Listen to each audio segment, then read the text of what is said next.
D.B. Cooper, the Skyjacker who vanished without a trace.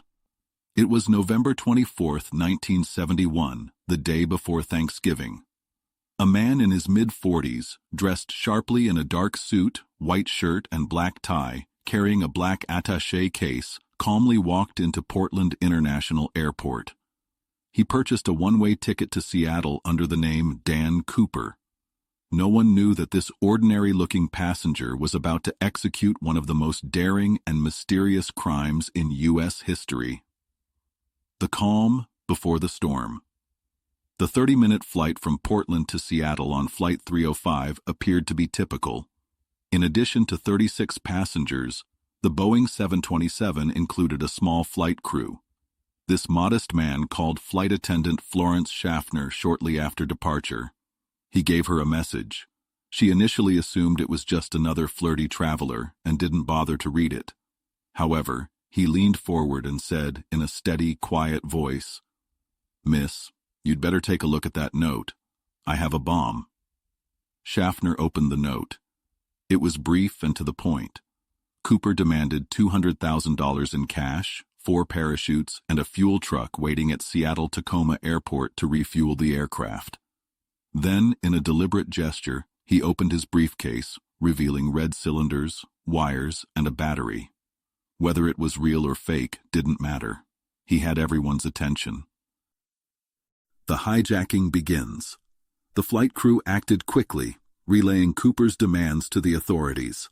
The passengers, meanwhile, remained blissfully unaware of the drama unfolding behind the scenes. The plane circled above Seattle as FBI agents worked to secure the ransom and parachutes. Cooper remained calm throughout, sipping a bourbon and soda while waiting for his demands to be met. He even paid for his drink, a small but eerie reminder of his composed demeanor. In return for the cash and parachutes, Cooper let all 36 passengers get off the plane when it touched down in Seattle. He instructed the flight crew, who were the only ones left, to fly south toward Mexico City, keep the plane at 10,000 feet, and keep the speed below 200 knots. He also demanded that the plane's depressurization be maintained. The leap into mystery. Somewhere over the dense forests of the Pacific Northwest, around 8 p.m., Cooper made his move. In the dark, stormy night, he lowered the rear staircase of the Boeing 727 and leapt into the unknown, carrying the ransom money in a bag. When the plane landed safely hours later, Cooper was gone, vanished into the night. Despite an extensive search of the wilderness by law enforcement and military personnel, no trace of Cooper, his parachute, or the money was found. It was as if he had simply disappeared into thin air. Clues and breakthroughs. An 8-year-old child found a stack of rotting $20 bills beside the Columbia River 9 years later, in 1980. The ransom money and the serial numbers were the same. Although it was the first concrete proof since the hijacking, it left more questions than it answered. Had Cooper died, the money being carried downstream by the river, or had he survived the jump and purposefully left it there? Theories about his identity and fate have abounded ever since. Some speculate that Cooper was a former paratrooper or pilot, given his apparent knowledge of aviation. Others argue that his decision to use an older, less reliable parachute suggested he might have been an amateur, unaware of the dangers of his plan. Suspects and speculation. Over the decades, numerous suspects have been investigated. One of the most infamous was Richard Floyd McCoy, a former Green Beret who executed a remarkably similar skyjacking months after Cooper's disappearance. However, differences in their methods led the FBI to rule him out. Robert Rackstraw, a Vietnam War veteran with a troubled past, was another well-known suspect. He may have been Cooper, according to a 2016 documentary that cited circumstantial evidence, but no concrete evidence ever came to light. Perhaps the most intriguing claim came from Dwayne Weber.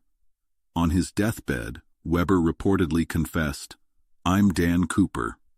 His widow later revealed that he had a mysterious past, including a suspicious knowledge of flight details and mentions of fingerprints left on a hijacked plane.